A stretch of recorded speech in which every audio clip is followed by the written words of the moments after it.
Well, hello and welcome to another video. This one, if you watch my last one, I mentioned that I've been wanting to do a video about racism for a while. So this one's going to be about racism. It's the same ism as any other ism. Ageism, sexism,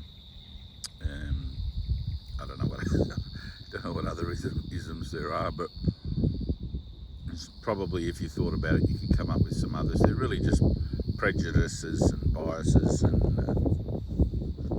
based on assumed definitions, that meanings. I think I had a phone call this morning with someone I've been working with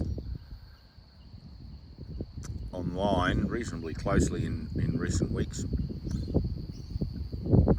this morning, and we were able to identify together the particulars of a trigger that was being presented in a particular relationship in her workplace. And we went through the process of owning the trigger, looking at the trigger and seeing what it is that is being projected out onto the Christ, my brother the Christ, as denial of my own wholeness, as denial of my own sense of self as a whole person, let's say for a second, or a whole being having this earthly adventure.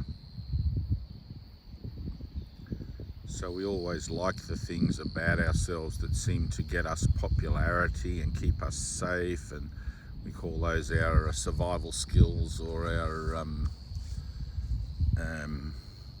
whatever.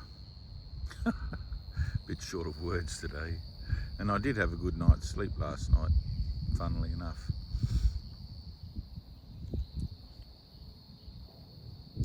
But the things about ourselves that we don't like, which may trace back for many, many lifetimes, character traits that don't receive as much favour or acclaim.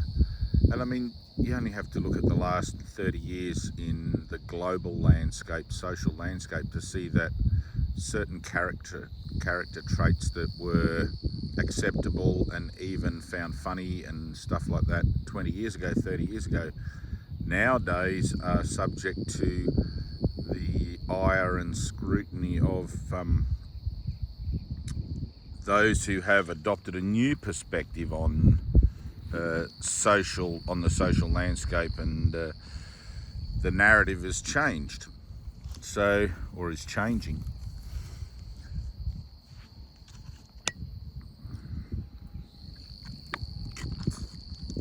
Unfortunately, it doesn't matter how much you change the narrative, you're still trying to change the social narrative within the framework of time and space, within the framework of denial, not realizing that you're actually imprisoned within this kind of cosmic fishbowl. And it doesn't matter how many times you change the deck chairs on the Titanic, it doesn't matter how much you want to restructure politics or social economics or any of those sorts of things. It just goes around and around and around and around. Same shit, different day. And one group of people is always going to be dispossessed by another. And if you look at human history, that's how it's been for ever and ever, amen. Because basically the human construct is playing out its own miniature of the global presentation of being separate. I'm separate from God, I'm separate from everyone else, I'm separate from the world somehow and nature, and separate from things. And I have to find my way within this apparent reality of physical demise, where I eventually end up in a 6-foot hole in a pine box at the end of it with nothing to show. And for some strange reason, I've never really worked it out, but I did participate in it initially when I was a very young man, with protesting forest logging and pollution of rivers and things like that. I was very active in that. It pushed a lot of buttons, but knowing now what I know, I simply would have stepped back out of that arena and looked more intensely at my attachment to it, looked more intensely at my opinions about it, and healed those in my own mind, realizing that there is no world, that this is actually just a dream in which I'm caught, and it's going to fuck with my head and screw with my mental attitude towards everything until I actually remember what I am. The one piece of the puzzle missing is the realization of self. The one piece of the puzzle missing from the human experience is knowledge of self. When you have that knowledge of self, everything else makes sense. There's no questions, there's no mystery to life and everything. And if that sounds a little bit like, oh, you know, then, well, so be it. Maybe you're not ready. Maybe you enjoy the chaos and the struggle and the suffering. But you can't have the yin without the yang, the good without the bad. And you can't have one ism without the anti-ism, or whatever the, you know, one perspective on life or another perspective on life. And it's because I'm making this about, I'm trying to anyway, making this about racism specifically, and specifically because I think everyone can relate to it. It's not like other isms, genderisms or ageisms or things like that, that you can possibly have not yet had any experience of in your own life. I mean, racism, it's in front page newspapers all the time, and everybody calls everybody a racist these days for whatever reasons. Like, if they don't like the fact that you've made a chocolate cake instead of a vanilla cake, you're a racist, you know. And that's I'm not kidding. I mean, there are people that will go down that path. So the funny thing is, right, so because this is a spiritual discipline, everything always comes back to the spirit, always comes 360 degrees. So it doesn't matter what attitude you have towards anyone else or anything else or any group or any kind of ethnicity or anything. You're always judging yourself. You're seeing yourself as not whole by judging others as better than you or worse than you, or worthier than you or unworthier than you. And it's a deliberate refusal to accept your own place in the atonement of mankind, right? And to bring yourself into an alignment with the actual energy, the actual vibration of life that's being presented and now being worked with to the benefit of all by millions of people around the world.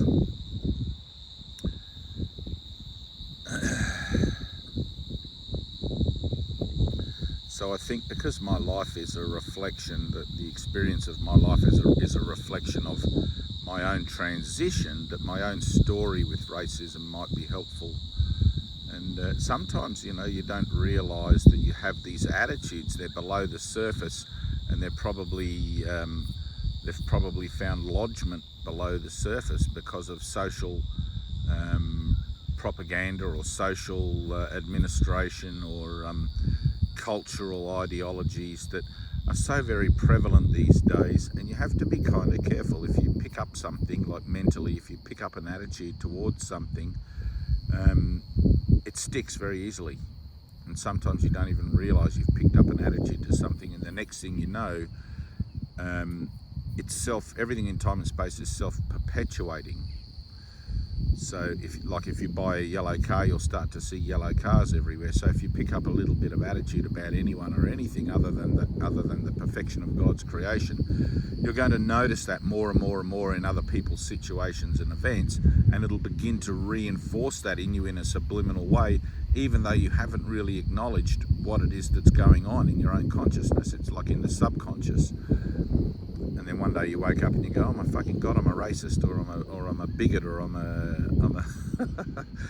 whatever it is. And you don't realise that little permeation, that little attitude that you've been reinforcing all those years subconsciously, maybe consciously, it's been affecting every relationship that you've had.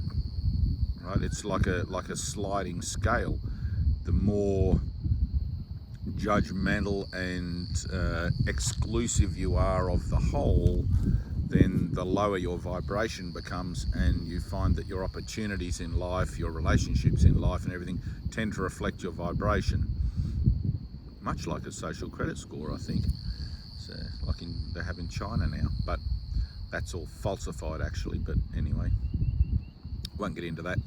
So, and then the more you heal, you raise your own vibration, and you find that the opportunities and situations and events that you find yourself involved in tend to naturally reflect your own vibration and present you again with opportunities, because your mind is learning to increase its vibration and you're working with that. The universe picks up on it and says, I see what you're trying to do here, I'll give you another opportunity to increase your vibration, and you're presented with another learning opportunity, and it just goes on and on and on. It's not that you weren't ever presented with those opportunities before, but as you learn to become more aware of them, as you learn to become more vigilant for your own state of inner peace, and more, what would you call it, more responsible to your triggers, you begin to rise up out of the chaotic mess of the human conscious association until you're above the battleground, much like sitting up here looking at the view from above, and when you're down there it all seems very real and in your face, and when you're up here you can't understand what all the fuss is about. It's just how it is. So my own story, for the record, I've got a reverse racism story. My awakening happened from the top down rather than the bottom up, so that's kind of in reverse, and probably if I had a good look at my different things that I've been through over these many years, probably find most things are in reverse. I seem to be a bit backwards at everything. A bit backwards at coming forwards, or whatever that saying is. But when I was a little boy, let me see how old, let me try and get, anyway, grade 1, grade 2 maybe, what's that, about 6 years old. My father, who worked for Mobil Oil, was transferred to Papua New Guinea in the northern oceans above Australia there. I think it's the Indian Pacific Ocean or something. He was transferred there as the manager of the new airstrip, which was in charge of all the incoming and outgoing airline movements that for light aircraft that supplied things to the mining sector in the highlands of Papua New Guinea, the gold mining, etc. Because of the heavy machinery that was being used there, Mobil supplied all the filters and all of the lubricants, like the machinery had to be maintained. Dad was in charge of the airstrip. He also would liaise with all the mines and everything else like that and make sure they had what they needed. And one of the things that happens, I don't know if it still happens today, it may do, but in those days, I don't know if it was part of some sort of agreement between the governments, but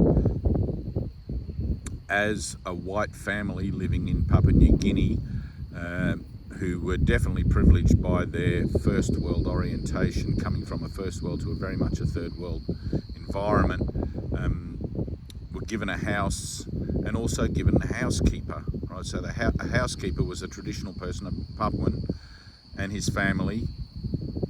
In our case, we had, I can't remember his name, but we had this fellow who was about the same age as my parents, and his wife and their child, who lived in this tin shack. It was disgusting. It was in the backyard. We had a big backyard, about 2 acres, and they lived right down the back in this tin shack, and literally it was tin leaning up against stuff, and they slept in there, cooked in there.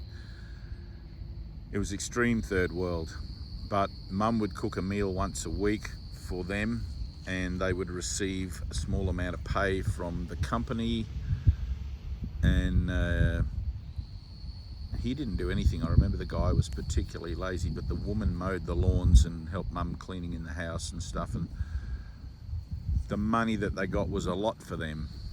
The money that Mobil paid them was a lot for them. But there was a lot of people at that time in the 70s and 80s before the trouble brewed there, there was a lot of people in the same boat. So a lot of Western industry was moved to Papua and went into Papua to plunder, if you like, or rape the resources of the land, whatever your view on it is, to manage the resources. I think that's the modern term, manage the resources. And so it became known around town, I didn't know this at the time, but it became known around town that people who had Papuans living on their property and working for them like that were called Great White Chiefs or Big White Chiefs. And my brother and I, from memory, we were about the only white kids in our school. So we went to Ella Beach Primary School, which was right on the beach in Port Moresby, and I don't remember any other white kids there, only my brother and I, and he was the grade below me. I think he was in grade 1 and I was in grade 2. And at first, and this will relate back to, you know, just picking up these kind of subliminal attitudes, but at first, and I'm sure everybody's seen these cute little video clips on YouTube and stuff where you ask a white child or a black child or a yellow child or whatever, what do they think of people with other skin? Is there any difference? And they all say, oh no, we're all friends, you know, and that, which of course is the attitude you have when a child. You don't know anything else. You're not taught one thing or the other thing. It's just natural for you to love, right, unconditionally. Anyway, so going to school, after a while, the native kids would come up, and they would, like the first day we were there, they would come up. I remember clearly as a small child going to my mother saying that everyone was touching me. You know, they're feeling my skin because my skin was white and they're very dark. Touching me and touching my hair and stroking my hair. Some of them were scared, you know, and I remember feeling not concerned or not. It was like I was popular, I think. I can't quite recall, but I remember being quite surprised at the response to my skin color and everything, and feeling somewhat special perhaps, or somewhat different, but I couldn't, you know, like when you're a kid, you don't acknowledge things. You don't know how to acknowledge things. You don't know what's going on. Somebody has to tell you what's going on. And anyway, after a little while, after a month or two, things started to change, and the kids would start to poke me and my brother and push us and pull our hair rather than touch. There was, the friendliness had gone, right, and it was getting worse, and the pushing was quite abrupt, and there was this sort of being ostracized, sense of being ostracized, where all of a sudden we weren't able to play with the other kids in the playground. And I found myself on several occasions, and my memories are very vague, but I remember sitting on a bench beside the edge of the schoolroom outside in the playground, my brother with me, and there was a couple of other kids on the bench just eating lunch or doing whatever, and all the kids that we'd been playing with at that time were pointing at us and talking about us. And I remember that, and it was kind of like a turning point, and I don't remember how I felt at that. But anyway, this went on and on for a while, till the point when I remember distinctly telling my mother, I don't want to go to school because they're pushing me around. And I remember one boy even hit me in the face, and he was bigger than me, hit me in the face, not hard, but just, you know, enough to make me think, what the heck's going on? Anyway, so Mum ended up having a bit of a meltdown in Papua New Guinea because of the temperature. She was from England, it was bloody hot, all that sort of thing. Anyway, she complained bitterly to Dad about the school, about her position, just having to sit in this hot, sweaty house all day, no aircon. Anyway, and eventually Dad quit Mobil Oil and we moved back to Australia. And it wasn't until many years later, until my mid-teens, I think, maybe even later than that, early 20s, when I started to realise that I had an attitude toward coloured people, dark-skinned coloured people, not Chinese, yellow-skinned people or anyone else, Indians or anything, but like Aboriginal people and African people, and you didn't really see many Papuans in Australia, but I realised that I had this sort of energy that would come up. So if I would walk down the road, for example, walk down the street and there was a black person walking towards me, I would feel uneasy. And I didn't know why, right? It made no sense to me why I would feel uneasy. And I saw it again and again. It was like a lesson coming around again and again, or a trigger being presented again and again for healing. And it wasn't until I got to, I was probably about 24 maybe, and I left society, left the city, and went and lived on a commune and became involved with the Rainbow Tribe in northern New South Wales and stuff like that, and really went off grid, and I knew I had to get away from everything. I was trying to work myself out and work out why I had all these issues and everything. And one of the things that happens at a rainbow gathering, like not the LGB thing that they have nowadays as a rainbow thing, but in the old days it was a gathering of people that would come together once a year, sometimes twice a year, under this kind of prophecy of from the Hopi Indian tribe in America, where I forget the actual prophecy now, but anyway, but people picked up on it and formed this thing called the Rainbow Tribe, and it kind of kicked off for a while. It was nice, you know. And the first one I went to, there was 1,000 people, everyone just camping and everyone working on themselves and doing stuff and looking at their truth and reality and where they're going in life and all that sort of thing. It was like really, really cool. And I'd never really done anything much like that before. But there was this guy, so one of the things that happens there, because it's all sort of no electricity, nothing like that, they had a hand pump at the top of a creek and ran a hose down to where the community kitchen and all of that was. And people would take turns to go and operate the pump, and it was just a big lever, and you push the lever forward and back and all of that thing, and you pump down to a 1,000-litre drum outside the kitchen so they'd have water for cooking and people could drink fresh water. Anyway, I volunteered to go up and do the pump, and as I was walking up the hill to the pump, it was a fair ways, like 500 yards, like virtually straight up. The guy that had been up there doing it before me had had enough, and he was on his way back down.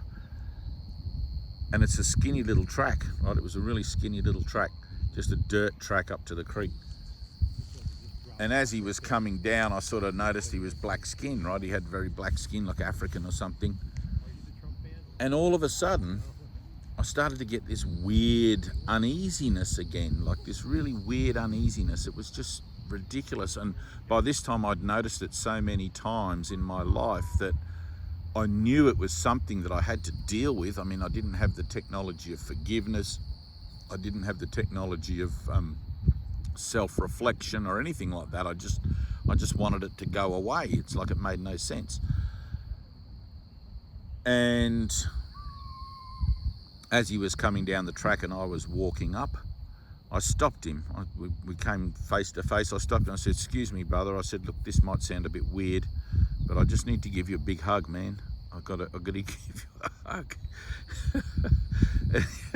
He just said to me, "Sure, brother." And we stood there for about like 10 seconds, like had this big hug, like a real squeezy one. No back slapping, none of that silly stuff. It was just a hug, like an embrace. And that was seemingly it. I said thank you. I remember saying thank you, and he wandered off, and I went up and did my pump. And I was up there for about an hour pumping water. When I came back down,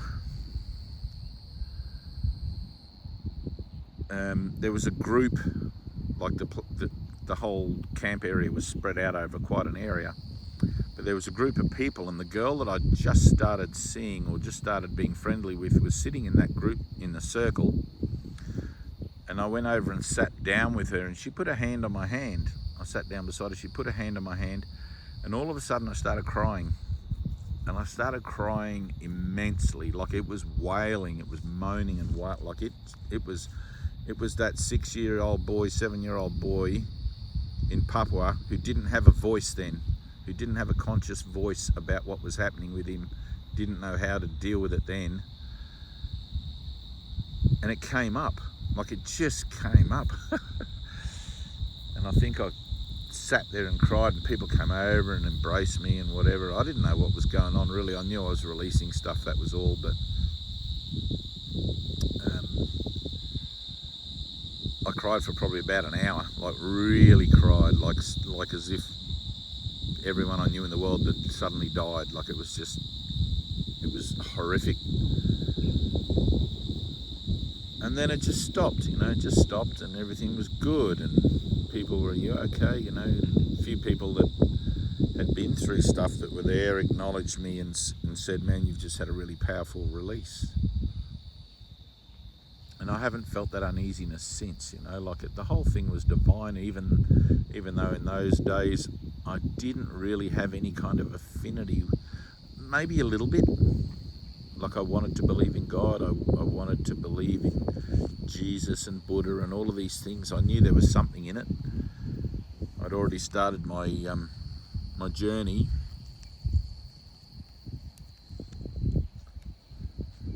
But if you had asked me at the age of 20 or 24 if I was a racist or had racist attitudes within me, I would have said no. But I couldn't account for, and I couldn't explain how it is that I felt so awkward and out of place when I felt someone of colour.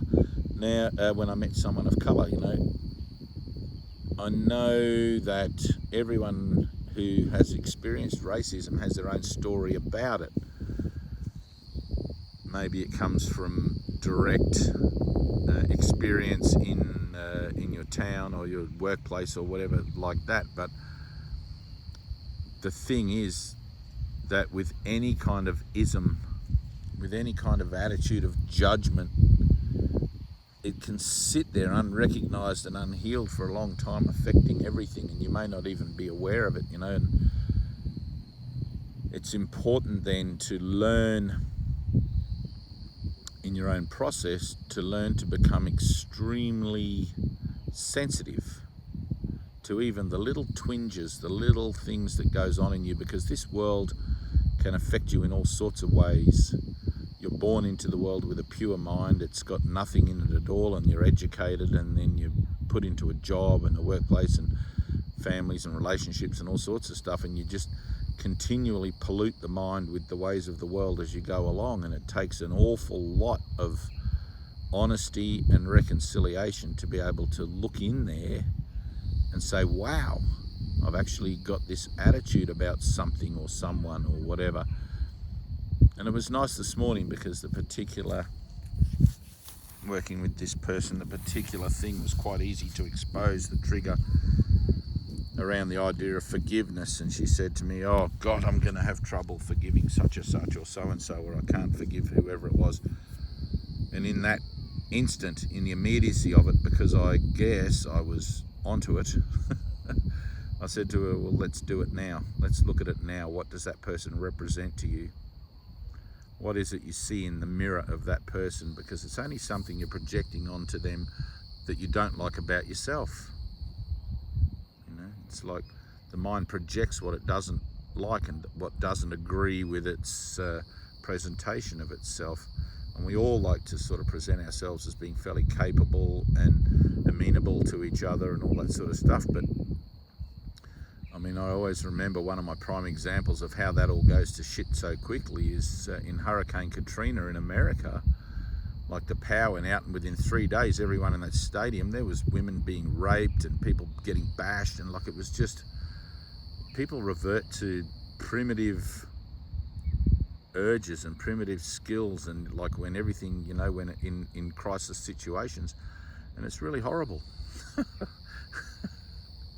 It's not to be surprised about, but it's really horrible, so it's nice when you can sort of take a moment to actually look honestly. Who am I really? I see myself this way, but how do other people see me? What is it that perhaps is hidden away in my psyche that I could do without in my life? Some attitude that I've picked up somewhere because I felt threatened at one time, thought I had to make a boundary or a defense against, and it's been sitting there ever since, building itself, like collecting witnesses to its own necessity, when in fact it's not necessary at all. Now we're learning to become dependent on God, dependent on the universe, on the cosmic abundance of life itself, rather than having to fight and survive and exist. We don't need defenses. Whether you believe in God or don't believe in God, I mean, if you look at God as a constant, as a singularity, rather than as some guy in the sky, or as the Force if you're a Star Wars fan, well, it's everything. There can't be any lack in what's everything. I can believe that there's a lack, I can believe that there are differences, but it doesn't mean that I'm right. It just means that I'm biased about it because of whatever reason that I've chosen to be biased about it,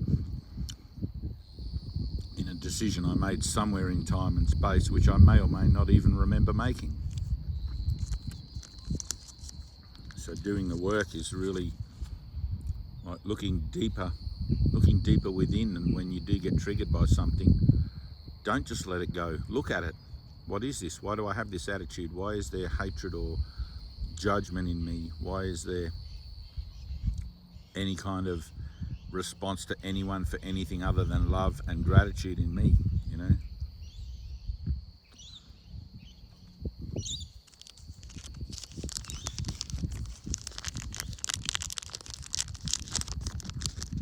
The whole idea that you would say, oh, I'm not a racist, means you're a racist. It's funny. If I'm whole and if I'm seeing myself as a whole being, a whole person, then I have to embrace the yin and the yang of life on earth, the good and the bad. If there is a racist in my experience on earth, then it must be me. Who else would it be? I wouldn't know what that was unless it was a functional idea in my consciousness. It's like my job is to return my mind to God, to the universe, as it was given to me, pure and free of all temporal association. And that can only be done through self-forgiveness, self-love. If you don't do the work, nothing's ever going to change. Just eating a chocolate bar.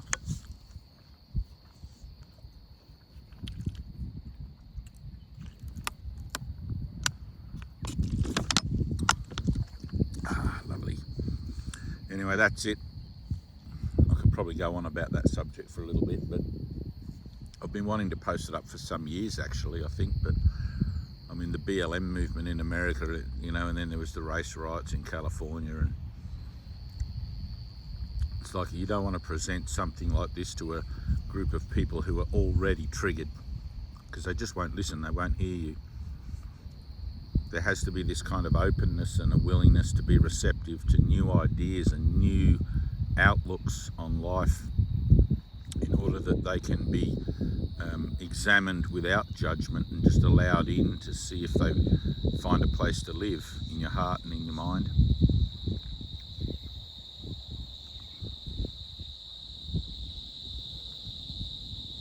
I love you guys.